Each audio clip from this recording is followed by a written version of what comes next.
हुक्मरान TRS party के उम्मीदवारों ने तमाम बल्दियाती इदारों के एमएलसी इंतखाबात में कामयाबी हासिल की। एल रमना और भानु प्रसाद ने करीमनगर जिले की 2 एमएलसी सीटों पर कामयाबी हासिल की, जबकि भानु प्रसाद ने 584 वोट हासिल किए और रमना को 479 वोट मिले।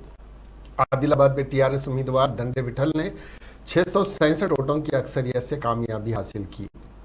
खम्मा में थाता मधु ने 480 वोटों के साथ एमएलसी सीट जीती। टीआरएस पार्टी ने खम्मम में 480 वोट हासिल किए, जबकि कांग्रेस को 242 वोट मिले और एक आज़ाद उम्मीदवार को 4 वोट मिले और 12 वोट खारिज हुए।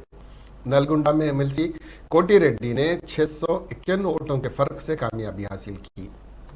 टीआरएस उम्मीदवार कोटी रेड्डी को 917 वोट मिले और बाकी 226 वोट आज़ाद उम्मीदवार नागेश, लक्ष्मैया, वेंकटेश्वरलू और राम सिंह ने हासिल किए और 50 वोट मनसूख हुए। मेदक में टीआरएस उम्मीदवार यादव रेड्डी ने 524 वोटों की अक्सरियत से कामयाबी हासिल की।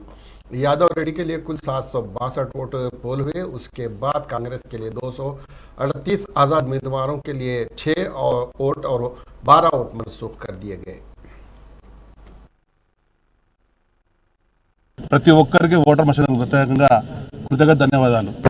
మాకు అవకాశం ఇచ్చినటువంటి పెద్దలు కేసీఆర్ గారు అవి గురుతర బాధ్యతలకు అనుగుణంగా గౌరవ మంత్రివర్యులతో అదేవిధంగా గౌరవ ప్రజాప్రతినిధులతో కలిసి కరీంనగర్ ఉమ్మడి జిల్లా సమగ్ర అభివృద్ధి కొరకు అన్ని వర్గాల శ్రేయస్సు కొరకు నిరంతరం పాటుపడతామని నిబద్ధతతో పనిచేసినటువంటి ప్రతి నాయకుని కార్యకర్తకు రుణపడి ఉంటామని చెప్పని ఓటర్ మహాశయులు మా మీద నమ్మకంతో మొదటి ప్రాధాన్యత ఓటుతో టీఆర్ఎస్ పార్టీ ఉన్నటువంటి ఓట్లతో పాటు ఇతర పార్టీలు ఉన్నటువంటి వాళ్ళు కానీ మా శ్రేయోభిలాషులు కానీ జిల్లా అభివృద్ధి కాంక్షించిన వాళ్ళు కేసీఆర్ గారి నమ్మకంతో ఇచ్చిన అవకాశాన్ని దానికి అనుగుణంగా పనిచేసి పెడతాం.